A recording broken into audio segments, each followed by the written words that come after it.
Señor director, compañeros de la Junta Directiva, amigos, señoras y señores, buenas tardes y sean bienvenidos todos a la Real Sociedad Económica de Amigos del País de Tenerife.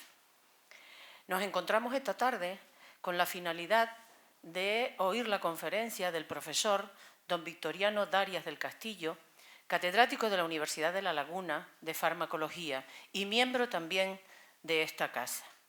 Su conferencia se titula Abderramán Ibn Jaldún y su tiempo. Cuando quiera, don Victoriano, tiene usted la palabra.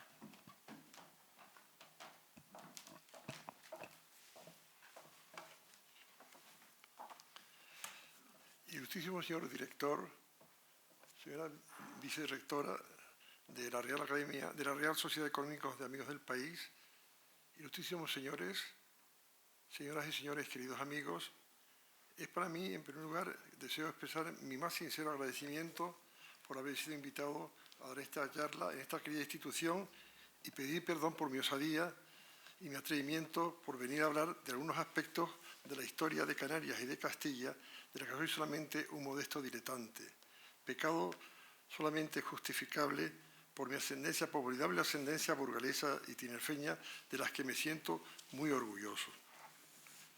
La Edad Media en general y el siglo XIV en particular han tenido mala prensa y connotaciones negativas. Edad oscura, siglo tenebroso. No sé si se oye bien. Sí. Un poquito, ¿y si me arrimo un poquito más? Muy bien. Siglo oscuro, edad oscura, siglo tenebroso, y la gran historiadora norteamericana, deliciosa por otro lado, Barbara Tuchman, le llamó siglo calamitoso y concluye que en esa centuria, en Europa y en España, los 4 jinetes del Apocalipsis se habían duplicado, y a los 4 clásicos había que sumarle luchas de religiones y politización de las creencias que desembocarán en el gran cisma de Occidente, bandolerismo y terrorismo campando a sus anchas, mala gobernanza que genera corrupción y sucesivas cargas fiscales, mendicidad y revueltas campesinas y nobiliarias, y por último, racismos muy diversos, racismos de todo tipo. Sin embargo, en este efervescente y desconcertante siglo XIV desfilan una admirable pléyade de notables personajes y tienen lugar una serie de avances que condicionaron importantísimos cambios de los que daremos sucintas pinceladas. Se crean prestigiosas universidades con un sistema de formación estandarizado y con vocación de reconocimiento internacional.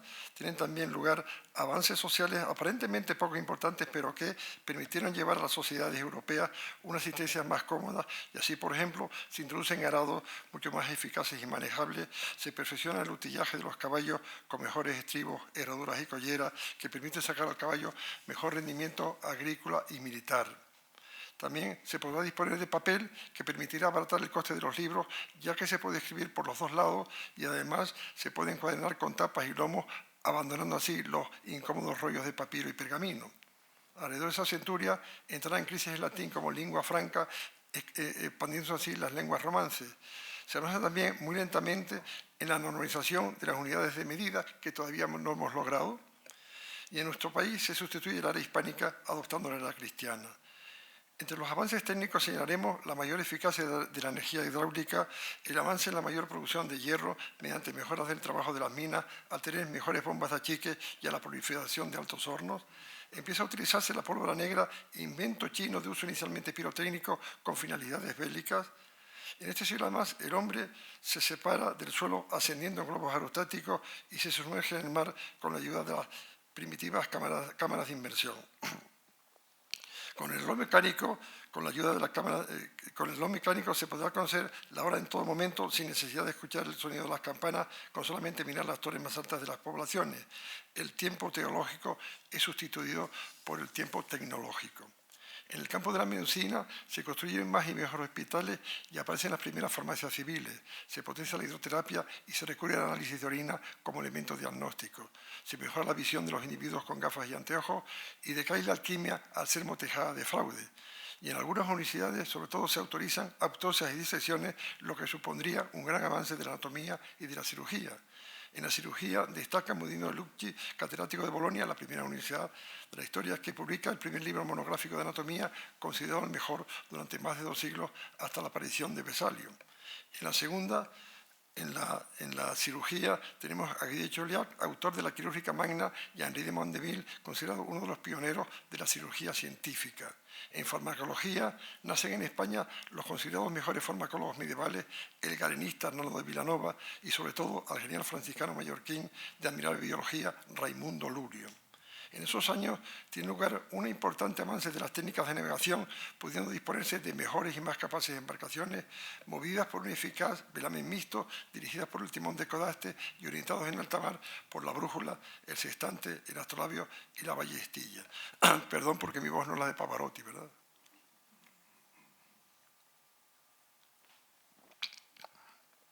Se introducen los portulanos, que si bien son de origen italiano,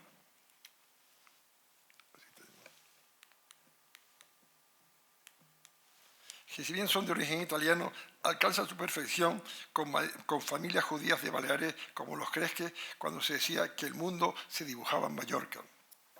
En estos pergaminos aparecen por primera vez la posición de las Islas Canarias, a las que se van llegando cada vez con más frecuencia en ese siglo.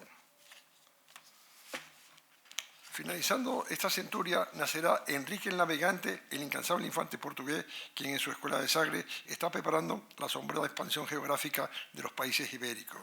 Esta mayor seguridad marítima anima a un mayor número de admirables viajeros que por motivos muy diversos, comerciales, diplomáticos, religiosos o por simple afán de aventura, se acercarán a remotos países de los que darán cuenta, inaugurándose así la llamada literatura de viaje. El mundo empieza a conocerse. Como ejemplo de ello citaremos al franciscano Carpino, que deseando evangelizar a los tártaros, viaja por la ruta de la seda y remite sus avatares al Papa con el libro Desvelando el Nuevo Mundo, o a Marco Polo con sus millones, o al tangerino Ibn Battuta cuando redacta su poca rigurosa Briclá, tras recorrer 120.000 kilómetros en 28 años. O por último, las memorias del Sengé, el gran eunuco oriental, que tras 7 grandes expediciones marítimas recorriendo el Pacífico y el Índico africano, convierte a China en una potencia naval. A esta brevísima relación de viajeros se deberían sumar también algunos autores que al parecer no viajaron, pero que sí elaboraron textos descriptivos de mayor interés. Entre ellos voy a citar solamente a uno, a un franciscano anónimo de Sevilla, que recopila información de otros viajeros en su texto de los libros Conocimientos de todos los reinos, tierras y señoríos que son por el mundo, donde se habla de Canarias con gran detalle y aparecen por primera vez los nombres de La Gomera y de Tenerife. Estos viajeros reales e imaginarios hacen un mundo cada vez más pequeño del que ya se conocía sus dimensiones gracias a los esfuerzos de los musulmanes que con gran aproximación determinaron su diámetro y su superficie. Se produce también en esta centuria una revolución de las bellas artes y así la música se introduce la polifonía. En España y en la literatura aparece el primer libro de caballería, el libro del caballero Sifar, y también al mismo tiempo aparece el Amadís de Gaula y las Mocedades del Cid. Juan Ruiz, el arcipreste de Hita, redacta el libro de Buen Amor y el intrigante infante don Juan Manuel realiza El Conde de Lucanor. Al mismo tiempo aparecen excelentes cronistas como López de Ayala, biógrafo de Reyes, o Ramón Montaner, que da cuenta en sus crónicas de las asombrosas aventuras de Roger de Flor, formado con los templarios y sus compañeros, los imparables almogávares. En Italia tendremos al mejor trío de la literatura transalpina, como Dante, que en su Divina Comedia se sirve de la orografía volcánica de Aliteide para describir el purgatorio, Petrarca, que también recuerda las islas sin mucho entusiasmo con su De Vita Solitaria, y sobre todo Boccaccio en su magnífico escrito, redactado en un bellísimo latín, de Canarias y otras islas nuevamente halladas en el océano allende de España, y en la que realiza la mejor descripción de los habitantes prehispánicos del archipiélago. Las bellas artes suntuarias, las personalizan solamente en Giotto, artistas de amplísimo espectro con cuyos colegas Europa se llena de bellísimos edificios, tanto civiles como religiosos, y así el rey castellano Pedro I el Cruel embellece su Alcázar de Sevilla, que rivaliza con la Alhambra de Granada. Y hasta el gran Tamerlán diseña su bellísima Samarcanda. El mundo cambia de coordenadas geopolíticas también, es lo que llamará Kipling el gran juego posteriormente. En Corea, por ejemplo, surge la dinastía Lee, que funda la ciudad de Seúl, y en Japón se están creando nuevas estructuras de poder. En China, la dinastía Ming, que permanecerá 3 siglos en el poder, quiere una China hermética, para lo cual prohíbe el comercio marítimo o incluso el contacto con los extranjeros, igual que ahora. En Centroamérica, los aztecas se expanden brutalmente por México, fundando Tenochtitlán, y los Andes centrales son ocupados por la cultura chimú. En Europa, en nuestra Europa, se está agitando el imperio moscovita y Suiza alcanza su independencia y en el Mediterráneo Venecia se apoderará de las rutas comerciales con Oriente.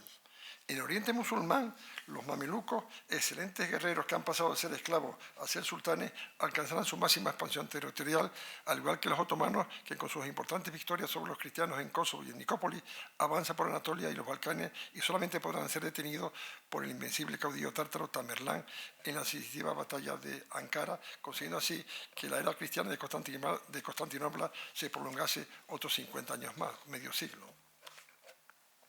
En España, el desconcertante siglo XIV releva al brillante siglo XIII, el gran siglo de Castilla, donde en 1212 tuvo lugar la decisiva y provincial victoria de las Navas de Tolosa. Yo creo que tenemos aquí. Vamos a ver si avanzamos un poco. Ah, no, perdón. Este es Petrarca, que escribe, ya hablaremos de él posteriormente, las Navas de Tolosa. Tienen lugar las Navas de Tolosa, que desmorona el imperio almohade, no solamente en la península, sino también en el Magreb, donde se suceden las rebeliones de los berimerines. La cruzada de las Navas de Tolosa vino no solamente a neutralizar el peligro islámico, sino que, crecido el peligro islámico tras la peligrosa derrota del Arco, sino que va a permitir el rápido avance cristiano por el Valle del Guadalquivir, la zona más rica y poblada de la península, permitiendo que el Reino de Castilla accediese al Atlántico. También Castilla accederá al Mediterráneo al anexionarse el reino de Murcia con la salida al Mediterráneo, gracias a una hábil maniobra de estrategia diseñada por el gran ajedrecista Alfonso X Sabio, lo que impedirá la salida hacia el mar de Alborán del reino de Aragón, teniendo que obligatoriamente emigrar con la gran armada que estaba creando, la gran marina que estaba obligando, lo obligará a navegar con éxito hacia el este, hacia Sicilia, Cerdeña, Nápoles, Grecia y Anatolia.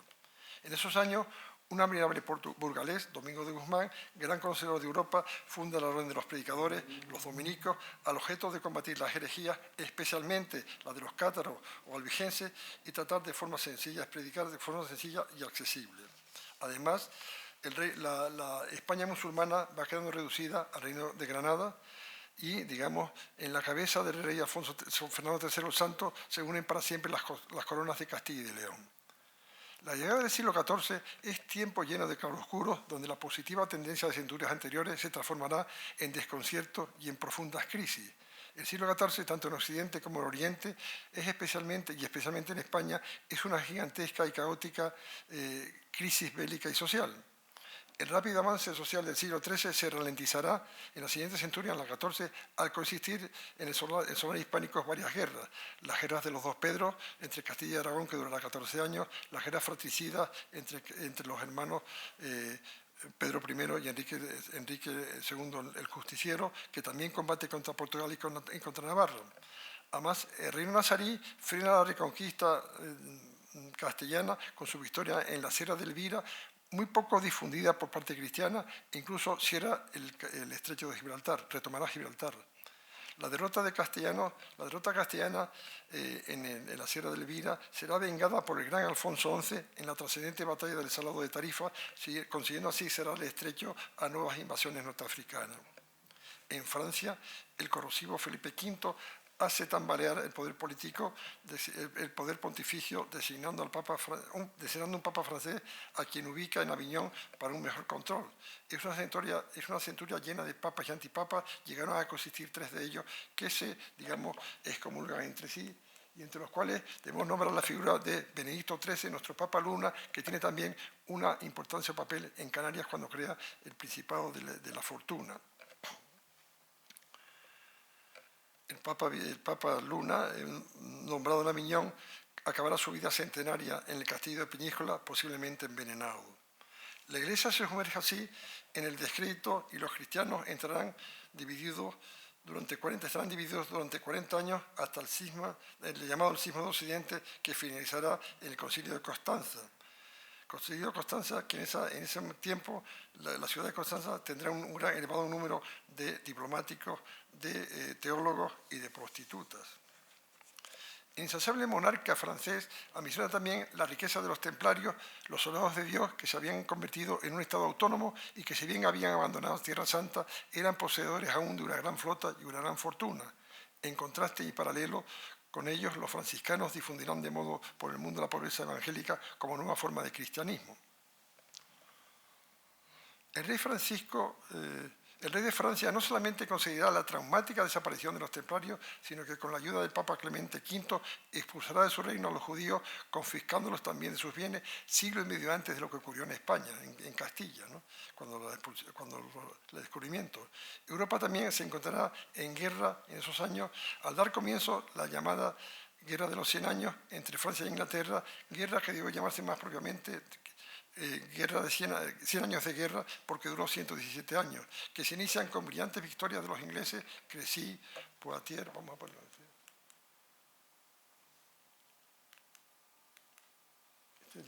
Este es Benedicto XIII.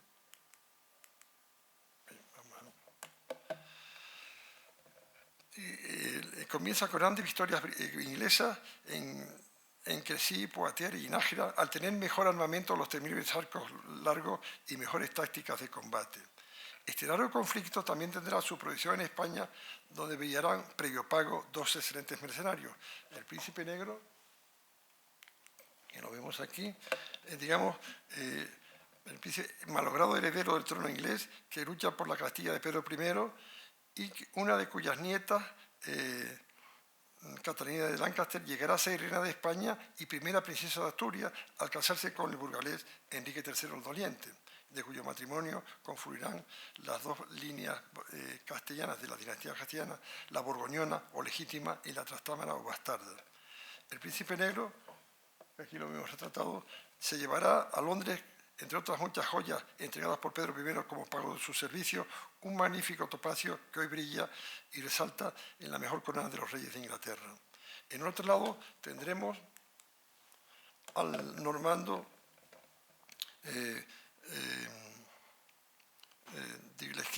Bertrand de Diglesquén, que combatirá con Enrique II, siendo un virtuoso de las emboscadas y al frente de sus temibles compañías blancas o malandrines, será vencedor y asistirá a Enrique II a cometer el fratricidio de Montiel. Aquí lo vemos, el sacrificio de Montiel, donde pronunció la cínica frase: yo ni quito ni pongo rey, pero ayudo a mi señor. Esta centuria acabará bélicamente con una debacle castellana que fue la de Aljubarrota, donde Portugal, con la ayuda de los ya citados eficaces arqueros ingleses, logrará su independencia tras el Tratado de Windsor, que supuso un durísimo golpe para las legítimas aspiraciones castellanas. Podemos decir que Europa está en crisis y se percibe el agotamiento del modelo feudal. Se observa la agonía de la Edad Media y se sienten las contracciones de parto de la Edad moderna. Y en ese efervescente siglo XX surge la figura del intelectual Abderramán Ibn Khaldún, personalidad andalusí, aunque nacido en Túnez en 1332, donde aún se conserva su casa natal, y que se considera la mejor cabeza de la cultura musulmana de todos los tiempos y canto del cisne de la misma, que había entrado ya en claro decaimiento. Nuestro hombre pertenece a una familia de origen yemení que permaneció en España, especialmente en Carmona y en Sevilla, más de 500 años. Sus antepasados llegaron a la península siguiendo la oleada de invasiones tras las mesnadas de combatientes y además siendo muy preparados intelectualmente. Procedían la familia Khaldún de la región yemení de Hadramat y por tanto se consideraban árabes puros, se consideraban yund. Durante esos más de 5 siglos ocuparon siempre puestos relevantes de una alta responsabilidad a lo largo de 3 dinastías, las omeyas, los almorávides y los almohades, y se les puede definir como hábiles trepadores sociales, siempre atentos a colocarse a favor de los vientos. Tras las Navas de Tolosa se percibe en Andalucía el rápido declive de los almohades y la decadencia de la unidad musulmana. Estamos empezando los reinos de Taife y se observa el creciente retorno de las élites de Andalucía hacia el Magreb. Incluso el califa retorna a Marrakech y la familia andalusí, la familia Janduní, no puede ser una excepción. También se incorporan a la llamada emigración de retorno, abandonando una Sevilla caótica por la enorme inestabilidad política y una gran inseguridad física, dirigiéndose primero a Ceuta y posteriormente a Túnez, donde nacerá nuestro personaje. Ibn Khaldún, desde muy joven, recibió una magnífica formación científica y humanística, junto a su padre y a excelentes intelectuales tunecinos, todos ellos fallecidos víctimas de la mortífera peste negra que arrasó los países mediterráneos en aquellos años y que le dejara huérfano de padre y de madre a los 17 años. Su gran formación será completada en la brillante Fez, capital del Reino Unido, que en aquellos momentos contaba con excelentes madrasas. Esta gran formación le permitirá entrar al servicio de diferentes sultanes del norte de África y tener una muy asentada biografía política. Su azarosa trayectoria política, siempre a la sombra del poder, sufrirá frecuentes altibajos que le llevará incluso al presidio, pero es una adicta a la política, aunque reitera a menudo su vocación por la docencia y su deseo de dedicarse a la investigación y al estudio. Nuestro historiador Serra Raffo le define como un genial historiador y un turbio político, en tanto que su gran biógrafo Frank Rosenthal le llamará habilidoso e intrigante. A los 30 años, Ibn Khaldun aparece en Granada, de la Granada de Mohamed Quito, donde empatiza con el brillantísimo político y polígrafo nazarí Al-Khatib. Al-Khatib le introducirá en la corte, pues no deja hacer una vida paralela suya. Al-Khatib era una cabeza privilegiada y todavía algunos de sus versos figuran en los estucos de la Alhambra de Granada. Además, Ibn Khaldun es de los primeros en reconocer que la temible peste negra era una enfermedad contagiosa debida a gérmenes perniciosos y no a un castigo divino, recomendando por lo tanto el aislamiento de los afectados, lo que le enfrentará a los poderosos imanes granadinos. En la corte de Nazarí, Ibn Khaldun deslumbra al sultán, quien observa su habilidad diplomática, por lo que le envía a Sevilla, que vive en esos años un tiempo fascinante y que además fue, durante 500 años, el solar de sus antepasados. Allí en Sevilla, Ibn Khaldun vuelve a impresionar esta vez al rey de Castilla, con quien negocia los tratados de paz y la mejora de las parias, porque en esos años el reino nazarí era vasallo del reino de Castilla. Pero primero comprueba que Ibn Khaldun es un gran jurista y un hábil diplomático y astutamente pretende retenerlo con gran generosidad a su lado, nombrándole alcalde mayor de los moros al objeto de que solucionase las continuas tensiones con las poblaciones islámicas de sus territorios. Esto desmiente el falso mito de la convivencia en las tres culturas en la España medieval, donde no hubo convivencia, sino solamente coexistencia. Ibn Khaldun rechaza la oferta del rey de Castilla por dos motivos, aunque no los da. Conoce perfectamente el iracundo y violento carácter del rey castellano y tampoco le interesa mucho la historia de los reinos cristianos. 10 años después, Ibn Khaldun regresará a Granada, donde intentará salvar sin éxito la vida de su gran amigo Al-Khatib, retornando posteriormente a Fez. Cansado de tantos avatares políticos y sociales, decide retirarse en plena madurez a sus 43 años y durante casi un siglo a la fortaleza argelina de Ain Salata, donde escribirá su obra maestra, la primera edición de su Historia Universal, la Kitab al-Ibar, y sobre todo de sus prolegómenos, la Summukammidan.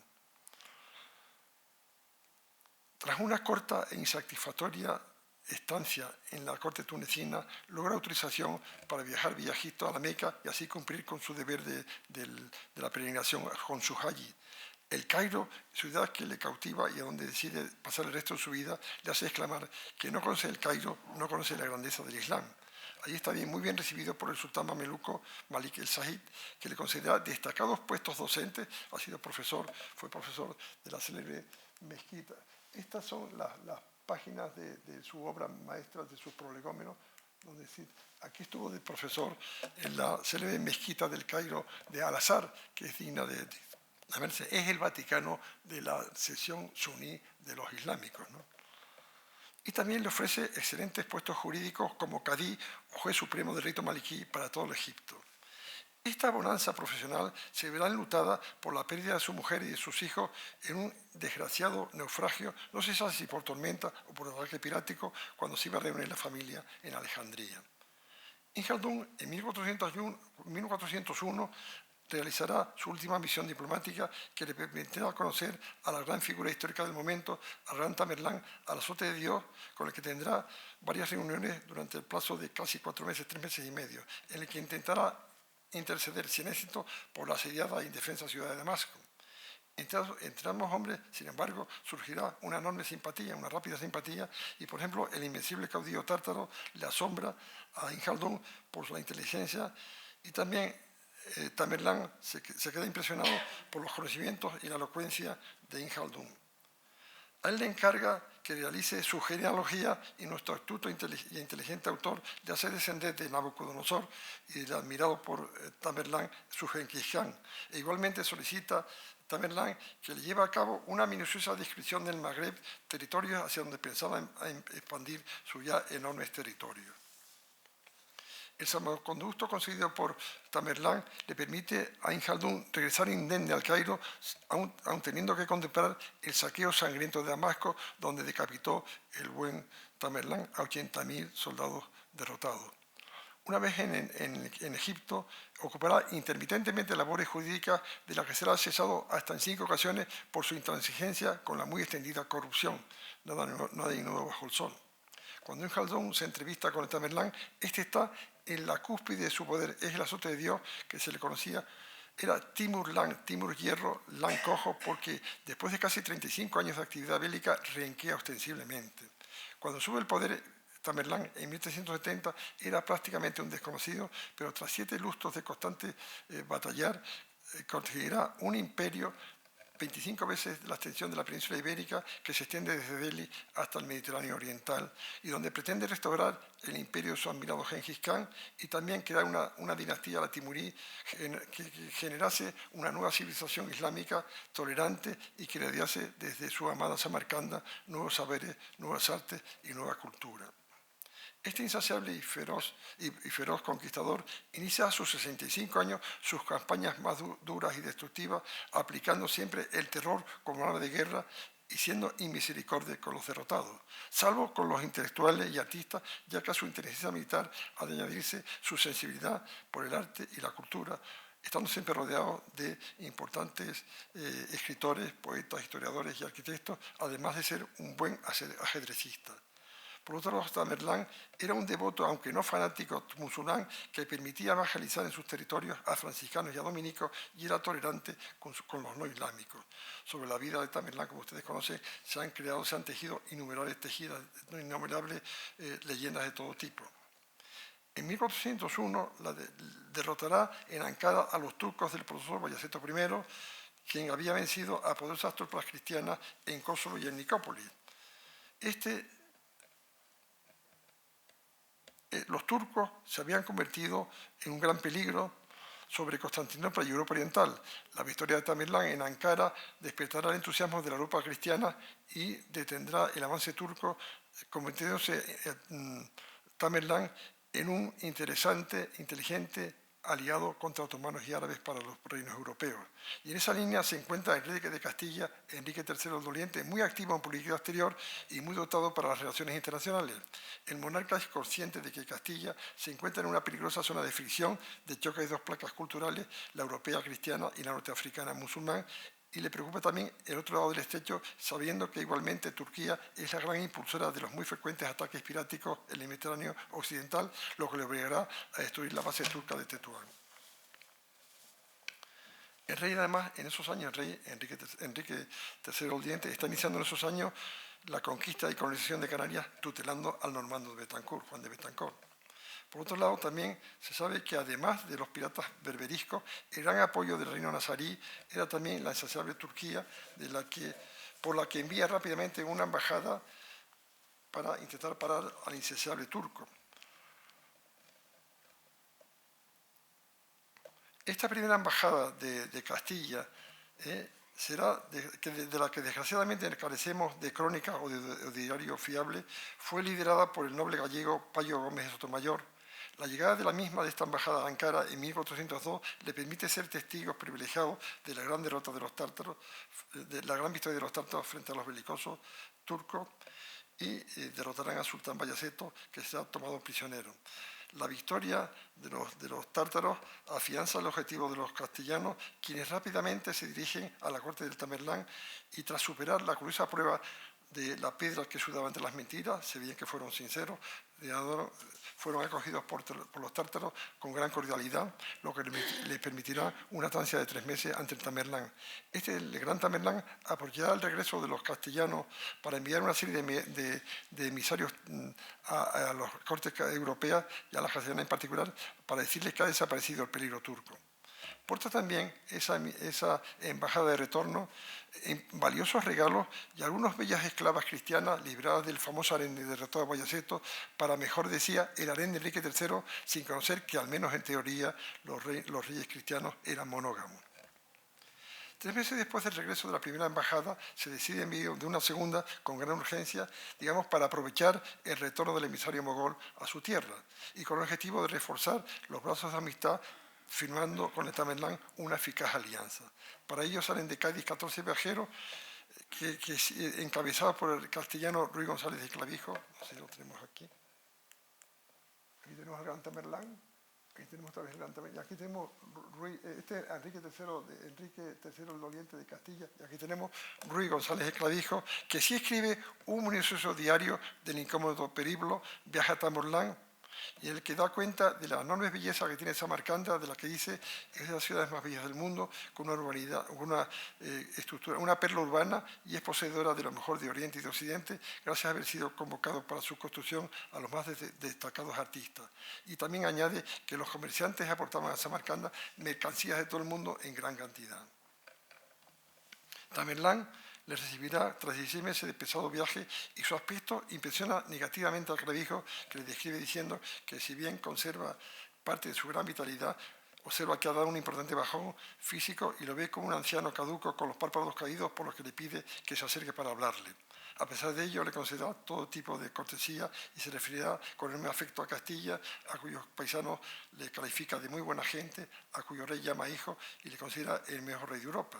Sin embargo, se muestra reacio, se muestra esquivo y no quiere ningún compromiso ni ninguna alianza, ni quiere siquiera conceder la más mínima posibilidad de acuerdo, porque su cabeza ya solamente piensa en la invasión de China, para la que está perfilando una gigantesca logística.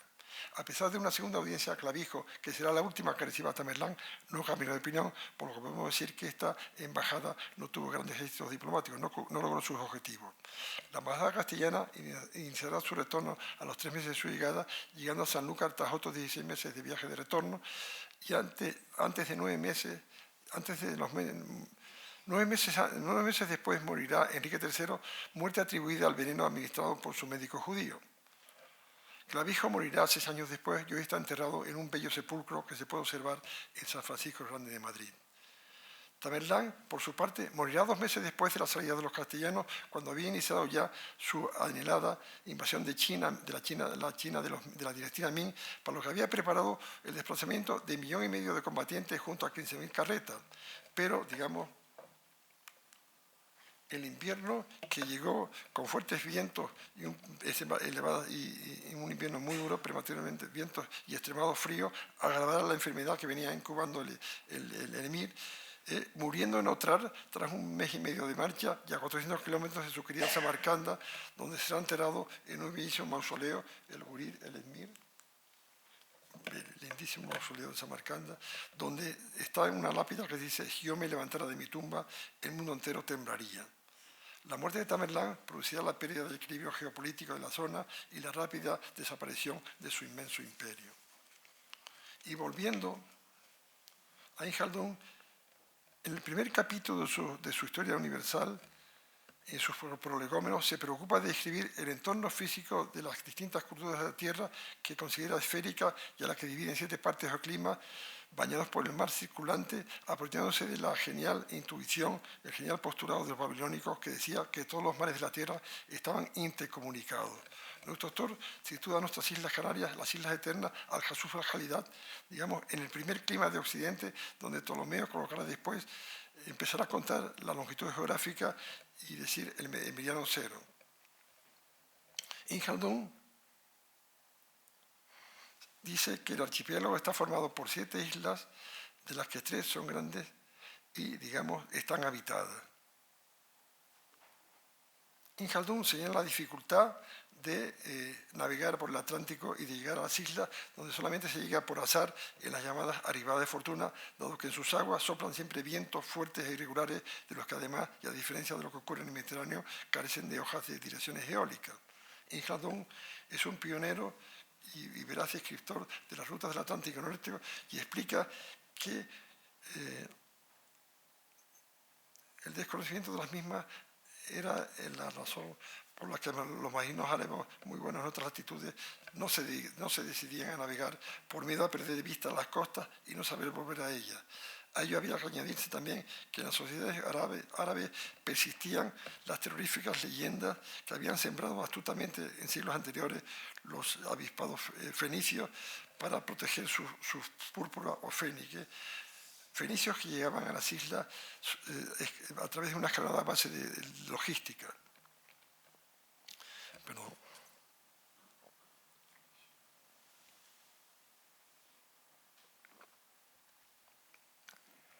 Con la llegada de los fenicios y sus primos descendientes, los cartagineses, ya acaba la fase legendaria y mítica de las Islas Canarias, mitos y leyendas creadas por los más logrados de la intelectualidad de las culturas grecos y latinas. Quizás esos fenicios o los cartagineses, también excelentes navegantes con los que se abre el Mediterráneo Atlántico, o más probablemente las naves romanas por orden de Juba II llevaron en diferentes signaturas familias muy probablemente bereberes levantiscos que con sus ajuares agregaron en distintas islas, pudiendo ser los ascendientes de los habitantes prehispánicos impropiamente llamados guanches, con algunos de los cuales siglos después, se interpretaron en Ceuta nuestro Injaldún, dado que 12 de ellos, esclavos, fueron entregados como regalo al sultán meriní de Ceuta, Abu Hassan, a mediados del siglo XIV, por los patrones de 2 galeras genoveses que lo habían tomado como esclavos en Canarias. Estos esclavos que habían aprendido el árabe con la servidumbre de palacio son los que se comunican con Injaldún y a ellos le pregunta a nuestro autor tomando cuidadosas notas. La información dada a conocer por Injaldún fue calificada por nuestro Sierra Raffles diciendo que a pesar de su brevedad eran valiosísimas líneas magistrales por su sencilla veracidad y que Injaldún la consideraba al primer comunicador que bebe en fuentes primigenias, valorando en él su autenticidad y su carencia de jactancia y fantasía, a diferencia de otros autores árabes como Al-Idrisi, que es un magnífico geógrafo pero muy poco fiable historiador.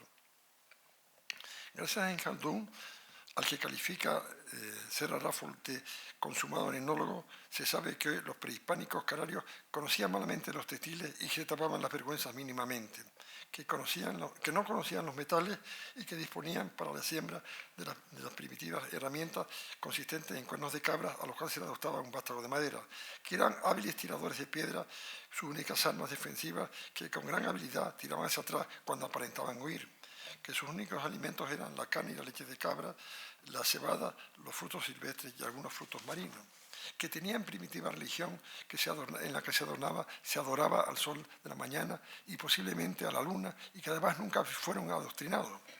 Pero Injaldún, por ejemplo, por desgracia, no especifica la procedencia de los insulares de los esclavos, o no la conocían estos, ni tampoco describe la geografía canaria, pero sí que esporádicamente llegaban barcos foráneos que capturaban numerosos esclavos. Como canarios nos hubiera gustado saber, como bienes naturales nos hubiera gustado que estas informaciones hubieran sido mucho más explícitas.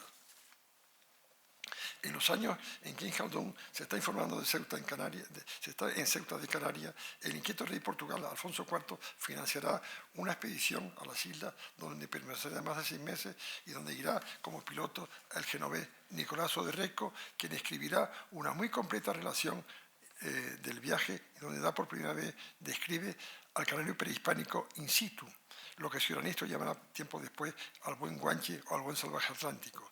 Este escrito llegará a Boccaccio vía unos mercaderes florentinos radicados en Sevilla y será Boccaccio quien elaborará un magnífico opúsculo de poco más de 2 horas donde describe el impresionante viaje y la vida de 4 nativos que hicieron el viaje de vuelta hasta Lisboa.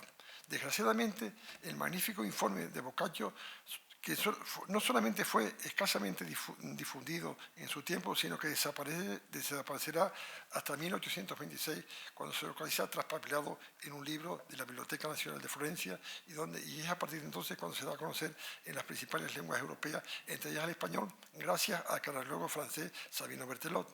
Fue también otra auténtica lástima que tan rica aportación etnológica de Canarias estuviese extraviada durante 500 años. Y también, durante 5 siglos, también fue un gran desconocido en Occidente Injaldún. En el conocimiento y difusión de la obra de Injaldún se distinguen 3 fases bien diferenciadas. La primera, o la islámica y oriental, fase de dimensiones muy reducidas que tiene lugar tras su muerte y que casi hace olvidar su importante bagaje intelectual, por 3 motivos. por el escaso número de discípulos que tenía, de los que hay que citar obligadamente al más leer y complejo de ellos, al intelectual egipcio al-Makrisi, porque la imprenta encuentra siempre fuertes resistencias para su expansión en la cultura árabe y, en tercer lugar, por su heterodoxia política y religiosa contra el poder establecido, lo que hace que su obra se difunda muy lentamente entre intelectuales turcos y tunecinos y llegase esporádicamente a Granada y a Jerusalén. La segunda fase de la expansión y el conocimiento de la obra de Ibn Khaldún es la llamada occidental o europea, que se inicia a mediados del siglo XIX, cuando su obra es redescubierta y recuperada por intelectuales franceses y comienza a conocerse gracias a la excelente traducción de un aristócrata, el barón de Slang, que así se posibilita su lectura en las lenguas cultas de Occidente, como el francés. También colabora en esto el conocimiento, en la expansión francesa de la parte norte del Magreb, que es el solar donde bereberes y árabes fueron excelentemente tratados por Ibn Khaldún.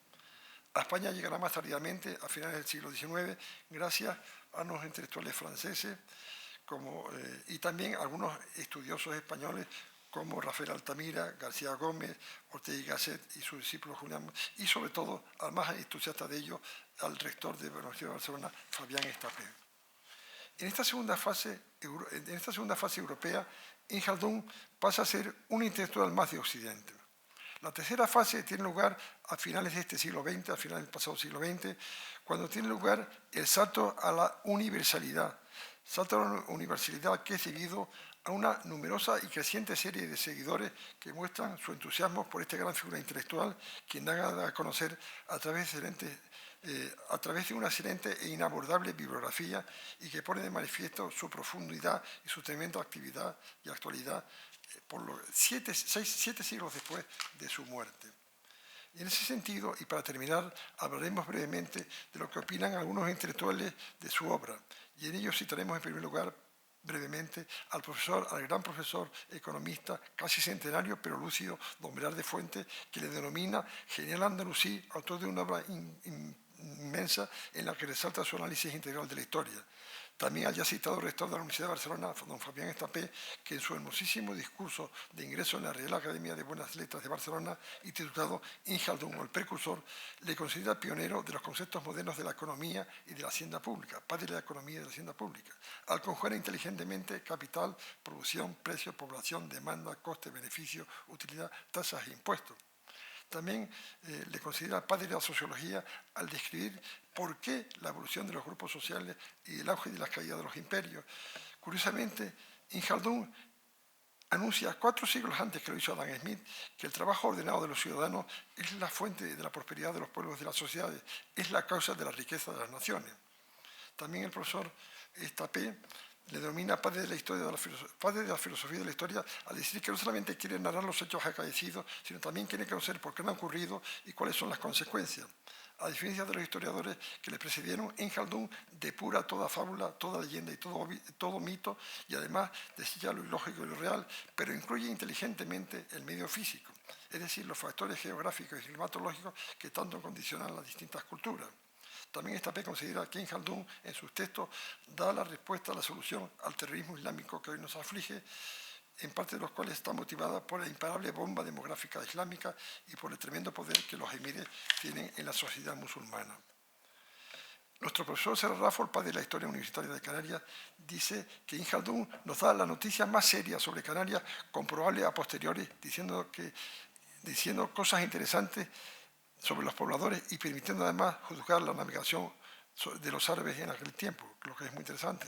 Serra Raffo le califica de genial polígrafo tunecino de excepcionales condiciones intelectuales que redactará las más valiosas líneas sobre nuestras islas, que a pesar de su brevedad supera todo lo dicho tanto en la literatura grecolatina como en la literatura árabe. Ortega y Gasset, por su parte, le define también como el primer filósofo de la historia, como cimiento de pensadores y como gran puente cultural entre Oriente y Occidente. En tanto que Arnold Toynbee, el gran historiador británico, le compara con Tucídides, el preciso e incisivo historiador ateniense, y con Maquiavelo, y define a su obra maestra como la opus magna de la historia por el análisis político y sociológico que contiene, diciendo que la historia universal sufrirá un notabilísimo cambio con las obras de Ibn Khaldún, de la que nace como una nueva ciencia. Por su parte, el presidente, vamos a ver si lo ponemos aquí. Aquí tenemos. El presidente Ronald Reagan sorprende en 1982 a sus oyentes al presentar su política presupuestaria recurriendo a la curva de Laffer, citando a su precursor Ingalldung, que en 6 siglos antes anuncia que los bajos impuestos son un acicate para la actividad económica. De otras maneras, el Tesoro Nacional aumenta con bajos impuestos para muchas personas. Los ingresos tributarios suelen ser mayores cuando los tipos de interés son bajos y las bases contribuyentes amplias. Es decir, Ingalldung ha sido el pionero de la teoría keynesiana, de Keynes, ¿no? Para concluir, queremos decir, por tanto, que uno de los grandes introductores de Canarias en la historia es una intelectual etiqueta negra. Le pido perdón por quizás haberme cedido por la voz, que vuelvo a repetir, los de Pavarotti, por su amable atención, digamos, y espero no haberles cansado demasiado. Por todo ello, sinceramente, muchas gracias y muy buenas noches.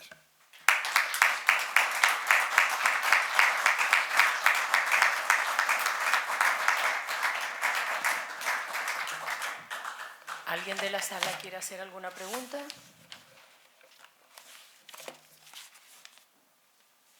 Están agotados. Sí. Buenas noches, muchas gracias. Me asombra porque no conocía al personaje, pero sí quisiera hacerle una pregunta referente a las referencias, valga la redundancia, que hace Ingalldung sobre Canarias, haciendo mención a la posible visita, entre comillas, o como base o como factoría en alguna medida de fenicios y púnicos tiempo antes, ¿no? Mucho tiempo antes. Entonces hay un debate incluso en la Universidad de La Laguna por parte de algunos profesores que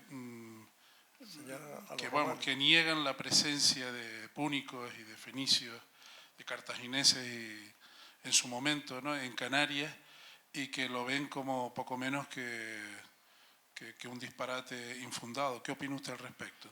Yo creo que lo que no dejaron fueron huellas, ¿no? Pero que yo creo que los periplos de los fenicios y sus socios, los onubenses, el triángulo gaditano-fenicio, estuvo por aquí con mucha frecuencia, ¿no? Y lo que no dejaron, no se han encontrado huellas de ellos. Los fenicios en su periplo de Janón también aparcaron, fondearon vieron al Teide, que les impresionaba mucho. Lo que pasa es que sus memorias fueron destruidas cuando la destrucción masiva de Cartago, ¿no? Por los romanos. Pero sí es cierto que ya los romanos con Jubá II sí vinieron con naves, digamos, romanas, pero en realidad Jubá II era un rey vasallo de Roma, ¿no? Y fue criado por César y por Augusto, ¿no? Se casó con una hija de Marco Antonio y Cleopatra, ¿no? O sea que, lo digo por si han visto la película Cleopatra. Y ahí empezaron. Hoy se cree más que eran, digamos, bereberes levantiscos que fueron castigados con la expulsión perenne de esos guerreros. Los bereberes siempre han sido muy belicosos, ¿no? Los franceses lo padecieron también hace pocos años en la guerra de Argelia, ¿no? Nosotros también lo padecimos en nuestras desgraciadas guerras coloniales del Magreb, ¿no? El desastre de Anual, por ejemplo, aunque ellos eran benimerines más bien, ¿no? O sea, sí, no hay una prueba que confirme una huella, ¿no? Pero ya se olvidó también otra polémica, porque es un tema tremendamente polémico, del cual yo no he querido entrar. Digo que posiblemente Jubá II con la pira salata, que también ha creado tanto dolor de cabeza para algunos, ¿no? O sea, pero normalmente cuando vienen los genoveses ya encuentran aquí poblados, ¿no? Población, ¿no? Porque en realidad Plinio el Viejo prácticamente, era un gran marino y tenía acceso a los archivos de la marina del Tirreno de Roma, ¿no? Después ya muere en Pompeya cuando la explosión del Danubio, ¿no? Por asmático, por obeso y por curioso. Y también se destruyó la magnífica biblioteca de Jubó II, ¿no? parte de las cuales venía de la destrucción de Cartago, ¿no?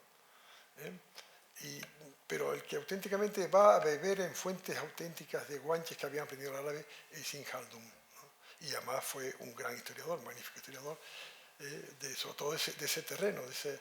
Él se movió por las cortes del Magreb, desde Fez a Ceuta, a Túnez, donde nació, y después en Egipto. Él fue muy feliz en Egipto a pesar de la muerte en naufragio de su mujer y sus hijos, ¿no? Pero es un personaje desgraciadamente desconocido, muy poco conocido en Canarias. Ahora hay un par de textos, hay una tesis doctoral de una chica. Salamanca, la Universidad de Salamanca, en este sentido siempre se adelanta y tiene unas excelentes obras. Granada, también, Granada le mueve mucho el tema nazarí, ¿no? Entonces, yo lo conocí por un abogado, Jerónimo Páez, que es el presidente de la Amistad Hispano-Árabe, que hizo una exposición magnífica en el Archivo de Indias de Sevilla, y editaron un texto maravilloso, ¿no? Con todos los mejores cabezas que conocían estos temas, tanto árabes como franceses y como españoles, ¿no? Que tienen magníficos historiadores quizás desconocidos, ¿no? Lo cual es una pena que deberían valorarse más, ¿no? Pero lo de Ibn Khaldun lo tiene ahí perfectamente. Y Serra Raffol, que es el padre de nuestra historia universitaria, ¿no? Que dio clase en este edificio, ¿no? Fue un magnífico, y habla muy bien de esto. Él arrimaba el ajo a su sardina, era mallorquín, era de Baleares, perdón, y entonces él potenciaba mucho a los marinos de las Islas Baleares y catalanes, ¿no? Que son los que también, cuando manden los franciscanos y crean la primera diócesis de Telde, ¿no? Que también defendió Romeo de Armas, ¿no? Para defender la españolidad de Canarias, ¿no? Duró nada más que 40 años, ¿no? Además casi siempre eran obispos franciscanos, ¿no? Con esa humildad llegaban muy lejos, ¿no? También los jesuitas te llegan al papado, ¿no? Don Victoriano, en la respuesta nos puede dar otra conferencia más. Perdón, por sus conocimientos, no, todo lo contrario, don Victoriano, todo lo contrario. ¿Alguien más de la sala quiere hacer una pregunta? Parece que nadie se atreve, don Victoriano. Pues sabe usted demasiado. Sabe demasiado. Mire, hay un señor que sí. Como llegué un poco tarde y no oí al principio, este personaje que es verdaderamente impresionante, ¿no? Yo la única pega que le diría a la magnífica conferencia de don Victoriano Darias es que lo dijo muy deprisa. Hubiéramos disfrutado más. Me amenazaron, me pasaron con apedrearme si hubiera pasado de los 50 minutos. No, pero bueno, pero es auténticamente impresionante es una pena que esto no se explique del personaje. Que no se explique a los chicos de bachiller que están muy interesados. Yo es que creo que no deben olvidarse de estos personajes, ¿no? Pero también ahora tenemos una ofensiva de los árabes, especialmente los marroquíes, que siempre están aprovechados, sobre los viajeros árabes pre-Colón a América, ¿no? Es increíble. Aquí tenemos siempre voluntarios para desvirtuar, ¿no? Incluso dicen que cuando llegó a Colón a América vieron una mezquita, ¿no? o sea que la pena fue la confrontación entre Portugal y Castilla, ¿no? Siempre fue una pena. Ahora hay movimientos de intentar hacer una especie de Benelux con Portugal, ¿no? O sea, una especie de unión de Bélgica, Holanda y Luxemburgo, una unión mucho más fuerte. Hay un gran inteligente presidente portugués. A ver si aquí la Providencia también consigue buscar un partner que forme esa unión, porque si no desaparecemos en la península ibérica, en mi opinión. Nada, pues muchas gracias, José. Por cierto que he visto tu firma en un cuadro de aquí como secretario del Cabildo. Cuando le nombran el Cabildo de Tenerife, algo lo firma Melchior y lo firma Duque, José Antonio Duque, como secretario del Cabildo, ¿no? En uno de nuestros cuadros de esta. Los últimos 40 años la firma de José Antonio Duque aparece por muchos sitios.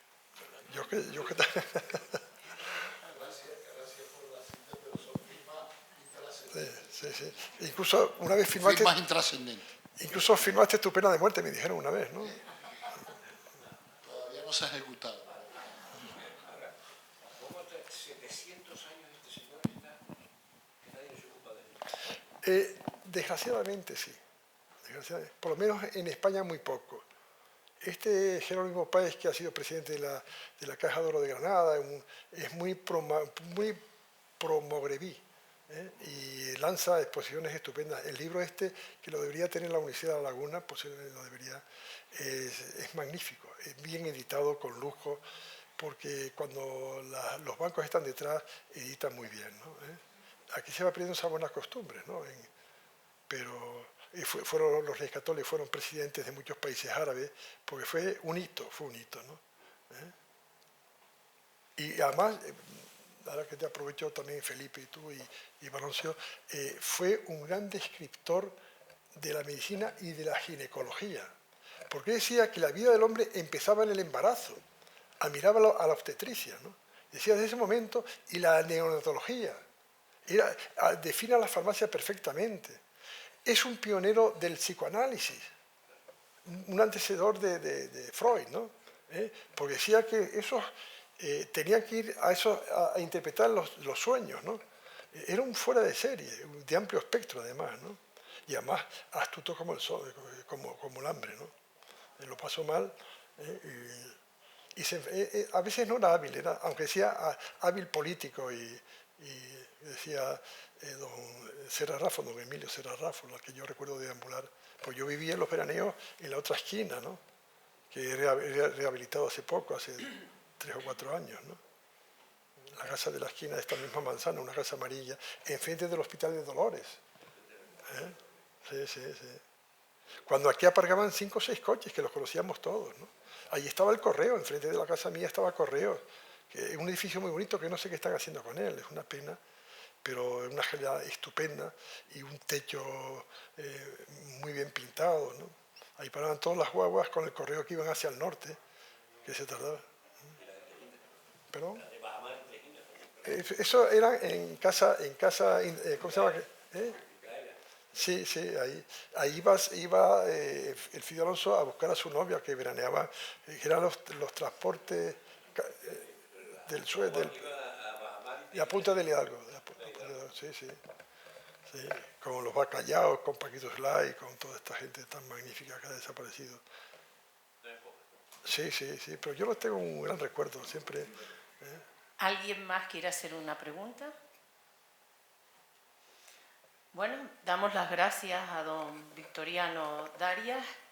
Desde luego, se puede ser catedrático de farmacología, como lo es usted, y además de ello, ser un gran conocedor de la historia. Le felicitamos por ello. Aficionado, diletante. Y le agradecemos el paseo que nos ha ofrecido a través de la historia. Pues muchas gracias. También.